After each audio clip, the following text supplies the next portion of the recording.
பார்வையாளர் அனைவருக்கும் தமிழம் மலையொலியின் அன்பு வணக்கம். இன்று நாம் பார்க்க இருக்கின்ற தலைப்பு, விஜயை போல வாழ்வதற்கு அல்லது விஜயினுடைய செயல்பாடுகளுக்கு மிகப்பெரிய துணிச்சல் வேண்டும் என்பது குறித்து தான் நம்ம பேச இருக்கிறோம். என்னடா நம்ம இதுபோல் ஒரு தலைப்பை வச்சு பேசுகிறோமே அப்படின்ற ஒரு கேள்வி உங்களுக்கு வந்திருக்கலாம்.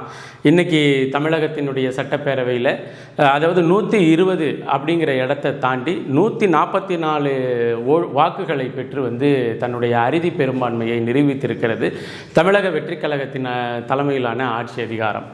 அப்போ அந்த அதிகாரத்தினுடைய தலைமையாக இருக்கின்ற தமிழக முதல்வராக இருக்கின்ற நடிகர் விஜய் அவர்கள் இந்த ரோட் டு முதல்வர் அப்படின்னு சொல்லி முதல்வர் நோக்கிய பயணத்தில் மிகப்பெரிய துணிச்சல்காரராக செயல்பட்டிருக்கிறாரு.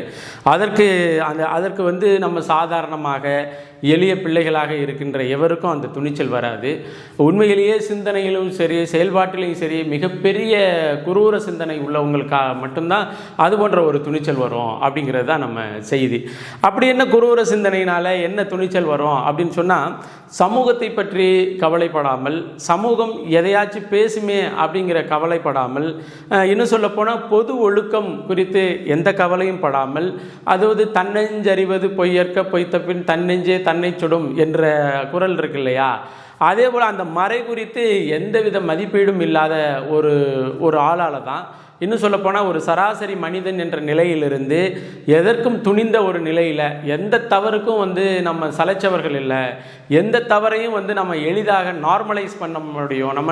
அதாவது போகிற போக்கில் அந்த தவறை பண்ணிவிட்டு அந்த தவறு ஒரு பெரிய தவறே இல்லை அப்படிங்கிற நிலைமைக்கு கொண்டு வர முடியும்னு சிந்திக்கிற ஒரு ஆளால் தான் இந்த முதல்வர் நோக்கிய பயணம், அதாவது தமிழக வெற்றி கழகம் என்கின்ற ஒரு கழகம் முதல்வரை நோக்கிய பயணத்தில் திரு நடிகர் விஜய் அவர்கள் நடந்து கொண்டது அதுபோல் நடக்க முடியும் அப்படிங்கிறது தான். இன்னும் சொல்லப்போனால் நிறைய இருக்குது. நீங்கள் அந்த கட்சியை ஆரம்பித்ததிலிருந்து கொள்கை தலைவர்களாக பிரகடனப்படுத்தி கொண்ட கொள்கை தலைவர்களுக்கு பின்னே உள்ள காரணம் கொண்டு, அதே போல் தேசியமும் தமிழ் தேசியமும் திராவிடமும் எனது கண்கள் என்று சொன்னதிலிருந்து எல்லாமே மிகப்பெரிய துணிச்சல் வேணும். ஏன்னா ஒன்றுக்கு ஒன்று முரணானது. ஒருத்தவங்க எதிர்த்து கேள்வி கேட்டால் பதில் சொல்ல முடியாத அளவிற்கு மிகப்பெரிய இடியாப்ப சிக்கல் உள்ளது.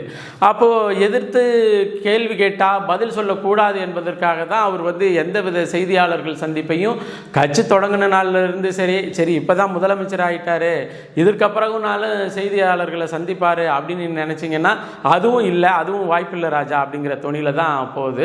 இருந்தாலும் அந்த துணிச்சல், அசாத்திய துணிச்சல் வர துணிச்சலுக்கு என்னென்ன எடுத்துக்காட்டுகள், சில எடுத்துக்காட்டுகளை நம்ம சொல்லணும் அப்படிங்கிறது தான் மிக முக்கியமானது. அதாவது கரூர் சம்பவம், 41 பேர் இறப்பு, உலக மக்களுக்கு எல்லாருக்குமே தெரியும். அந்த நிகழ்ச்சியை பார்த்தவங்களுக்கு எல்லாமே தெரியும். பொது புத்தியிலிருந்து அதை உற்று நோக்கிறவங்களுக்கு எல்லாருக்குமே தெரியும். இதற்கு விஜய் அவர்கள் மிக முக்கியமான காரணம். விஜய் அவர்களினுடைய வருகையினால் ஏற்பட்ட தாமதம் மிக முக்கியமான காரணம் அப்படின்னு சொல்லி எல்லாருக்குமே தெரியும். அதாவது பொது தளத்தில் இயங்குறவங்களுக்கும் சரி, கட்சிக்காரவங்களுக்கும் சரி, அதாவது பொது பார்வை உள்ளவங்களுக்கும் சரி, எல்லாருக்குமே விஜய் இதற்கு மிக முக்கியமான காரணம் அப்படின்னு சொல்லி எல்லாருக்குமே தெரியும். ஆனால் நாம் ஒரு வாகனத்தில் போகும்பொழுது ஒரு நாய்க்குட்டியை அடிச்சிட்டோம்னாலோ அல்லது ஒரு நாய் குறுக்க விழுந்துருச்சுனாலோ நம்ம தவறு எதுவுமே இல்லாமல் ஒரு விபத்து நடந்திருந்தால் கூட அதில் காயத்தை பார்த்த உடனே நம்ம அப்படியே பதறி போவோம், பதறி சிதறி போவோம். அதன் பிறகு அந்த நம்ம இயல்பான வாழ்க்கைக்கு வருவதற்கு ரொம்ப காலதாமதம் எடுத்துக்குவோம். ஆனால் 41 பேர் இறந்த பிறகும் அடுத்த நாளே சிஎம் சார் என்ன பழி வாங்கணும்னா எனக்கு தான் என்ன நீங்கள் நேரடியாக பழி வாங்குங்க, என்னுடைய கட்சிக்காரங்களை விட்டுருங்கன்னு பேசுவதற்கெல்லாம் உண்மையிலே ஒரு நடுநிலை மனநிலையோடு உள்ள யாருக்கும் துணிச்சல் வராது. மிகப்பெரிய குரூர சிந்தனையும், இதெல்லாம் ஒரு பெரிய பிரச்சனையே இல்லைங்க, உயிரெல்லாம் பிரச்சனை. நம்ம அரசியல் அதிகாரத்தை நோக்கிய பயணத்தில் உயிர்கொலைகள், உயிர் இறந்து போகிறது, இதெல்லாம் பற்றி எந்த கவலையும் இல்லைங்கிற ஒரு சிந்தனை உடைய ஒரு நபரால் தான் 3வது நாள் 2வது நாள் அதற்கான வீடியோவை போட்டு அதன் பிறகு தொடர்ச்சியாக நடந்த எல்லா கூட்டங்கள்லையும் அந்த 41 பேருடைய மரணத்திற்கும் தனக்கும் எந்தவித தொடர்பும் இல்லை என்று பேசக்கூடிய அந்த சிந்தனை இருக்குது பார்த்தீங்களா, அது சாதாரண ஆட்களுக்கு வராது. மிகப்பெரிய குரூர சிந்தனை உள்ளவர்களுக்கு தான் வரும். ஒரு பக்கத்து 41 பேர் மரணம். அடுத்து வந்து பொது இயங்கியலில் நாம் வந்து ஒரு முதல்வர் என்கின்ற நிலையில் இருக்கிறோம். பொது உளவியல் இருக்குது. தமிழ் மண் என்பதற்கும் தமிழர்களினுடைய பண்பாட்டு கலாச்சாரம் என்பதற்கும் வந்து ஒரு பொது புத்தியில் ஒரு பொது உளவியல் இருக்குது. நாம் தனிப்பட்ட வாழ்க்கையில் எப்படி வேணாலும் இருக்கலாம். ஆனால் பொது உளவியலில் வந்து ஒரு மிக முக்கியமான இது இருக்குது. இதையெல்லாம் நம்ம மதித்து நடக்கணும் அப்படிங்கிற எந்தவித குற்ற உணர்ச்சியும் அல்லது எந்தவித உறுத்தலும் இன்றி பதவியேற்புக்கு திரிசா வர்றது, திரிசா வந்து பதவியேற்பில் ஒரு முக்கியமான ஆட்களாக கருதப்பட்டது, இது எல்லாமே வந்து ஒரு சாதாரணதாக கூட வச்சுக்கலாம். ஆனால் திரிசா அவர்களுக்கு அரசினுடைய புரோட்டோகால் பாதுகாப்பு கொடுக்கணுங்கிற ஒரு நிலைமைக்கு போனதெல்லாம் உண்மையிலே உச்சபட்ச துணிச்சல் உள்ளவங்க. பொது இயங்கியலில் பொது ஒழுக்கத்திலிருந்து வந்து என்ன நடந்தாலும் பரவாயில்ல அப்படின்னு நினைக்கிறவங்களால மட்டும்தான் அது மாதிரி நடந்துக்க முடியும். அதற்கெல்லாம் ஒரு உண்மையிலேயே ஒரு துணிச்சல் வேணும். அடுத்து நீங்கள் மூணாவதாக நாம் பார்க்கணும் அப்படின்னு நினச்சது மத சார்பற்ற சமூக நீதி தான் தமிழக வெற்றி கழகத்தினுடைய அரசினுடைய முழு முதற் கொள்கை அப்படின்னு சொல்லிட்டு அதே மேடையில் பைபிள் மீதும் குரானின் மீதும் சத்தியம் பண்ணி எல்லாத்தையும் வாங்கி வச்சுக்கிறதுக்கு ஒரு துணிச்சல் இருக்கணும் இல்லையா? அதே போல் தனக்கு ஜோசியம் சொன்ன ஜோசியக்காரருக்கு தன்னுடைய சம்பளத்தை வச்சு கொடுக்கலாம், தன்னுடைய பிஏவாக கொடுக்கலாம், என்ன வேணாலும் சொல்லி கொடுக்கலாம். சரி, அரசு வேலை அப்படிங்கிற ஒரு நிலையில் கூட ஒரு குறிப்பிட்ட அளவிற்கு ஒரு அவருடைய சொந்தக்காரங்களுக்கோ அல்லது சொந்தக்காரங்களுக்கோ கொடுத்து அவரை வந்து தன்னிறைவு கொள்ள செய்யலாம். ஆனால் அந்த நபருக்கு நேரடியாக முதல்வரினுடைய தனி அதிகாரி என்கின்ற நிலையில் ஒரு உயரத்தை கொடுத்து அந்த உயரத்திற்கு உடைய சம்பளத்தை வந்து அரசு பணத்திலேருந்து கொடுக்க சொல்கிறது எல்லாம், இன்னும் சொல்லப்போனால் ஆர்எஸ்எஸ் சங் பரிவார் அமைப்பு மதச்சார்புடைய அமைப்புகளால் நடத்தப்படுகின்ற அரசில் கூட தனக்கென்று ஒரு ராஜகுருவை வைத்துக்கொண்டு அந்த ராஜகுருவுக்கு அரசினுடைய கஜானாவிலிருந்து சம்பளம் கொடுக்கணுங்கிற எண்ணம் யாருக்குமே வந்திருக்காது. ஆனால் வெறும் 108 உறுப்பினர்களை வந்து கொண்டு வைத்துக்கொண்டு அறுதி பெரும்பான்மையற்ற ஒரு அரசாக நாம் அரசாட்சியில் இருக்கிறோமே என்ற எந்தவித பயமும் இல்லாமல் எந்தவித குற்ற உணர்ச்சியும் இல்லாமல் இந்த நிகழ்ச்சியை இந்த செய்தியை செய்திருக்கிறார்னா உண்மையிலேயே இவர் எதற்கும் துணிந்தவர். எல்லாத்தையும் நார்மலைஸ் பண்ணி விட்டுறது. இதுவரையிலையும் வந்து மதச்சார்பின்மை இருக்குதா, நான் ஜோசியக்காரனை கொண்டாந்து ராஜகுருவாக வச்சுருக்கிறேன், நீ என்ன செய்வோன்னு பார்க்குறேன் அப்படிங்கிற ஒரு நார்மலைஸ் பண்ணி வச்சுருக்கிறது, இது ஒன்று. அடுத்து உண்மையிலேயே நம்ம ஊரில் பக்கத்தில் சண்டைன்னா நம்ம கொள்வனை கொடுப்பனை வச்சுக்கிறது இல்லை, நம்ம அவன் முகத்தை பார்த்தாலே திரும்பி பார்க்கறது இல்லை, அவனுடைய எதிரியாகவே கருதிட்டு போயிட்டோம். ஆனால் அதிகாரத்தின் மீது கொண்ட மோகத்தினால அதிகாரத்தின் மீது கொண்ட மிகப்பெரிய விருப்பத்தின் அடிப்படையில் தீயசக்தின்னு சொல்லிட்டு அங்கிட்டு ஒரு சக்தியை வச்சுட்டு 108 என்கின்ற நிலையில் அறுதி பெரும்பான்மை வேணும் அப்படிங்கிறத நிரூபிக்கிறதுக்காக, ஆட்சி அதிகாரத்திற்கு வேணுங்கிறத நிரூபிக்கிறதுக்காக யாரெல்லாம் தீய சக்திக்கு ஓட்டு போட்டு தீய சக்தியினுடைய உறுப்பினர்களாக இருக்கிறாங்களோ திமுக கூட்டணியில் இருந்த அத்தனை பேரையும் தன்னுடைய அரசுக்கு ஆதரவு கொடுக்கும் ஒரு முகமாக மாற்றிக்கொண்டதெல்லாம் மிகப்பெரிய துணிச்சல் வேணும், மிகப்பெரிய சமரசம் வேணும். நாம் தேர்தலுக்கு முன்னாடி இதையெல்லாம் சொல்லிட்டோமே, தேர்தலுக்கு பின்னாடி இதையெல்லாம் வந்து அப்படியே மாற்றி போய் அவங்களுடைய தயவுலேயே நம்ம வந்து ஆட்சி அமைக்கிறோமே, இதெல்லாம் கூப்பிட்டு மக்கள் கேள்வி கேட்டால் நம்ம பதில் சொல்லணுமே அப்படிங்கிற எந்த குற்ற உணர்ச்சியும் இல்லாமல் எந்த பயமும் இல்லாமல் ஒருத்தர் வந்து அதெல்லாம் ஒரு டேக் இட் ஈஸியாக எடுத்துக்கிட்டெல்லாம் வந்து ஆட்சி அதிகாரத்துக்கு போகணும் அப்படிங்கிறதெல்லாம் மிகப்பெரிய குரூர சிந்தனையும் அந்த சிந்தனையின் மீது எழுந்த துணிச்சலையும் தாண்டி வேறு எதுவுமே இல்லை அப்படின்னு தான் சொல்ல முடியும். அதன் பிறகு நான் வந்து 2500 தரேன், நான் 4000 ரூபாய், அதாவது வேலையற்ற பட்டதாரிகளுக்கு ஸ்டைஃபண்டு தரேன், நான் மகளிருக்கு 2500 தரேன், 6 சிலிண்டர் தரேன், இப்படியெல்லாம் பேசிட்டு ஓட்டை வாங்கி 108 சட்டமன்ற உறுப்பினரை பெற்றுவிட்டோமே, நாம் பதவியேற்கின்ற முதல் நாளே வெள்ளை அறிக்கை வெளியிடுவோம் அப்படின்னு சொல்லதோடு மட்டுமல்லாமல் தந்த வாக்குறுதிகளை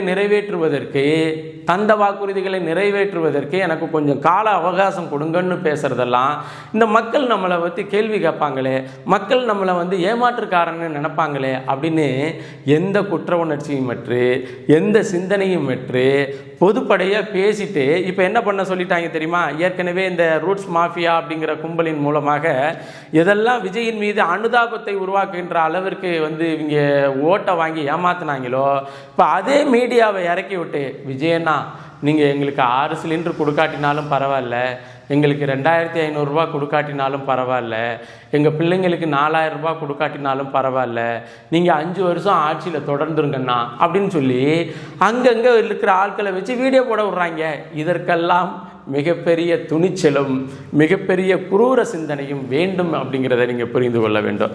சரி, நடிகர் தான் முதல்வர் ஆகிட்டாரு, சட்டமன்ற உறுப்பினர்களாக தெரிவு செய்யப்பட்டவங்கெல்லாம் ஓரளவு நடிக்காமல் உண்மை பேசுகிறவங்களா இருப்பாங்கன்னு பார்த்தா, நடிகர் முதல்வர்னா நடிகருடைய எம்எல்ஏக்கள் நடிகரை மிஞ்சிருவாங்க போல இருக்கு.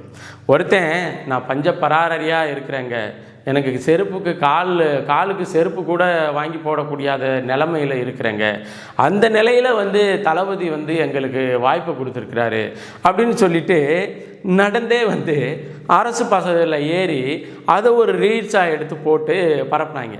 சரி, அப்படிப்பட்ட யாரா நீங்கள் போய் பார்த்தா அவருடைய அஃபிடவிட்டில் பார்த்தா அவருடைய சொத்து மதிப்பு 4.5 கோடி இருக்குது. அவருடைய வருட வருமானம் 42 லட்சத்துக்கு மேலே இருக்குது. 4.5 கோடி சொத்து மதிப்பு வச்சுருக்கிறான், 42 லட்சம் வருட வருமானத்தை கணக்கை காமிச்சிருக்கிற அஃபிடவிட்டில் ஏன்டா செருப்பு இல்லாமல் நடந்து போகிறாங்கன்னா இதெல்லாம் ரீல்ஸு. இப்படி தான் நீ போடணும், இப்படி தான் நீ என்ன சொல்கிறது, பொது புத்தியில் உன்னை ஒன்றுமே இல்லாத ஒரு பஞ்ச பராரியாக நான் நடிக்க வச்சுருக்கிறேன், நீ அஃபிடவிட்டில் 22 லட்சம்லாம் காட்டிட்டு சொத்து மதிப்பு 4.5 கோடியை காமிச்சிட்டிங்கன்னா என்ன ஆகிறது அப்படியான ஒரு செட்டப்பு. சரி, இது எப்படின்னு சொன்னால், ஆட்டோ டிரைவருக்கு வாழ்வளித்த ராதாபுரமோ அது ஒரு தொகுதியில் அவர் வாலில் வச்சு கேக் வெட்டினார். சரி, என்னடா அப்படின்னு நம்ம பார்த்தோம்னா, அவருக்கு ஆட்டோ டிரைவரு நான் யாருண்ணா, நான் ஒரு ஆட்டோ டிரைவர்ண்ணா, எனக்கு வாய்ப்பளித்து நீங்கள் எம்எல்ஏ ஆக்கியிருக்கிறீங்கண்ணா அப்படின்னு எல்லாம் 2-3 ரீல்ஸை போட்டுட்டாங்க. சரி, ஆட்டோ டிரைவரினுடைய அஃபிடவிட்டில் போய் நம்ம பார்ப்போம், அதில் ஆட்டோ இருக்குதான்னு பார்த்தா ஆட்டோங்கிற வெஹிக்கிள் அவருடைய அஃபிடவிட்டில் இல்லை. சரி, ஆட்டோ டிரைவர் ஓசிக்கு ஓட்டுறவராக இருக்கலாம், ஆட்டோ வாங்க கூட காசு இல்லாமல் இன்னொருவருடைய ஆட்டோவை ஓட்டுறவராக இருக்கலாம் அப்படின்னு பார்த்தா அவர் இனோவா கிறிஸ்டல் ஹைப்ரைடு வண்டி வச்சுருக்கிறாரு. அவருடைய சொத்து மதிப்பில் அதை காமிச்சிருக்கிறாரு. இனோவா கிறிஸ்டல் ஹைப்ரைடு வண்டியை வாங்கினது எப்படி, விற்றது எப்படின்னா, அந்த வருமானத்தில் வரவும் காமிக்கலை, செலவும் காமிக்கலை. அப்படிப்பட்ட நிலையில் ஒருத்தர் இப்படி. அப்புறம் இங்கிட்டு புதுக்கோட்டை அறந்தாங்கி பர்வேஸ் அப்படிங்கிறவர் அவருடைய நண்பரை வைத்து கிட்டத்தட்ட 32 கோடி ரூபா மோசடி செய்தாருன்னு அவருடைய நண்பர் இன்றைக்கி கைது செய்யப்பட்டிருக்கிறாரு. சரி, சட்டப்பேரவையினுடைய துணைத் தலைவராக தேர்வு செய்யப்பட்ட ராம்குமாரோ ரவிக்குமாரோ பாரில் அப்படியே விழுந்து கிடக்கிற காட்சிகளை நம்ம பார்க்க முடிகிறது. ஒரு பக்கத்து, அதாவது ஆதவ் அர்ஜுனா அப்படிங்கிற ஒருத்தனை வச்சுக்கிட்டு அவனுடைய மாமியாவை வச்சு அதிமுகவை உடைச்சி 108ங்கிறது 120ங்கிற இடத்துலேருந்து 144 என்கின்ற நிலைக்கு ஆதரவை பிறக்கி கொண்ட இந்த சக்தி, இது தீய சக்தியா தூய சக்தியா? தான் முற்றுமுழுதாக தீய சக்தியை விட எல்லாம் மிக பெரிய தீய சக்தியாக இருந்த பொழுதும் அது குறித்து எந்த சலனமும் இல்லாமல், அது குறித்து எந்த குற்ற உணர்ச்சியும் இல்லாமல், அது குறித்து எந்த கவலையும் படாமல் வெளிப்படையாக சிரிச்சுக்கிட்டு ஒருத்தனால் இருக்க முடியுது. எந்தவித பய உணர்ச்சியும், கொலைகாரனுக்கு ஒரு பதட்டமே இல்லாமல், ஒரு பய உணர்ச்சியே இல்லாமல் இருக்கிறதுக்கெல்லாம் உண்மையிலேயே மிகப்பெரிய துணிச்சல் வேண்டும். அந்த துணிச்சல் தமிழக முதல்வராக இருக்கின்ற நடிகர் விஜய் அவர்களுக்கு இருக்கிறத நம்மளால் பார்க்க முடிகிறது. அதனால தான் நாம் இப்போ அதுக்கு இந்த குரூர சிந்தனைக்காரனுக்கு துணிச்சல் இருந்துச்சுன்னா அவன் எந்த கொலை பண்ணுவதற்கும் தயங்க மாட்டான், எதை சீர்குலைப்பதற்கும் தயங்க மாட்டான், எல்லாத்தையும் நார்மலைஸ் பண்ணுவதற்கும் தயங்க மாட்டான். அப்படிங்கிறத நாம் புரிஞ்சுக்கணும். நாம் பண்பாடின் மீது, கலாச்சாரத்தின் மீது, மனித வாழ்வின் மீது, உயிர் சிந்தனையின் மீது, ஒழுக்கத்தின் மீது மிகப்பெரிய நம்பிக்கை வைத்திருந்தால் உண்மையிலேயே இந்த ஆட்சி தொடர்கின்ற வரையில் அந்த நம்பிக்கை அரசு தரப்பில் நமக்கு நிறைவேற்றுவார்கள் என்றால் அது மிகப்பெரிய அவநம்பிக்கையாக முடியும் என்பதை நீங்கள் எல்லாரும் தெரிந்து கொள்ள வேண்டும். தான் விஜய் மாதிரியான ஒரு குரூர சிந்தனை உள்ளவர்களுக்கு, விஜய் மாதிரியான இந்த எல்லா தவறுகளையும் நார்மலைஸ் பண்ணிக்கிடலாம், எல்லாமே ஜகஜமாக்கி விட்டுறலாம் அப்படிங்கிற சிந்தனை உள்ளவர்களுக்கு தமிழகத்தினுடைய பண்பாடு, கலாச்சாரம், இலக்கிய வளம் கொளித்த, தமிழ் மொழி வளம் கொளித்த ஒரு அரசினுடைய அதிகாரத்தை கொடுத்திருப்பது போல ஒரு துரதிர்ஷ்டவசமான ஒரு நிலை வேறு எந்த இனத்திற்கும் வந்துவிடக்கூடாது, எந்த மனிதருக்கும் வந்துவிடக்கூடாது, எந்த மொழி பேசுகிறவங்களுக்கும் வந்துவிடக்கூடாது. குரூர சிந்தனையத்தினுடைய உச்சம். அந்த குரூர சிந்தனையினுடைய உச்சத்தில் கூட துணிச்சல் மிக்கவராக நடந்து கொள்வதில் உண்மையிலேயே விஜய் பாராட்டக்கூடியவர், பாராட்டப்படக்கூடியவர் என்பதை பதிவு செய்து, இது எங்கே போய் முடியும்னு தெரியல. ஏன்னா மதச்சார்பற்ற சமூக நீதின்னு ஒரு கொள்கையை வைத்துக்கொண்டு ஒரு ஜோசியக்காரனை ராஜகுருவாக அமர்த்துவது, அதுவும் அரசாங்கத்தினுடைய கஜானாவிலிருந்து அவருக்கு சம்பளம் கொடுப்பதெல்லாம் RSS சங் பரிவார் அமைப்புகள் கூட செய்ய துணியாத அந்த வேலையை செய்திருக்கிறாரு. இந்த கூட்டணிக்கு லாவணி பாடுற விடுதலை சிறுத்தைகள்லாம் நமது அரசுன்னு பேசுகிறாங்கங்க. இன்னைக்கு கேவலம், கேவலம், உண்மையிலேயே கேவலம். அப்புறம் இது போன்ற என்ன சொல்கிறது, எது கொடுத்தாலும் பின்னாடியே போகிற இந்த ஆட்கள் இருக்கிற வரைக்கும், இவர்கள் அரசியல் களத்தில் இருக்கிற வரைக்கும் விஜய் போல குரூர சிந்தனை உள்ளவர்கள் தலைமை பதவிக்கு வருவதில் ஒரு பெரிய ஆச்சரியம் இல்லைங்கிறத நாம் புரிந்து கொள்ள வேண்டிய அவசியம் இருக்குது என்பதை பதிவு செய்து மீண்டும் ஒரு காணொளி பதிவில் இணைவோம். நன்றி, வணக்கம்.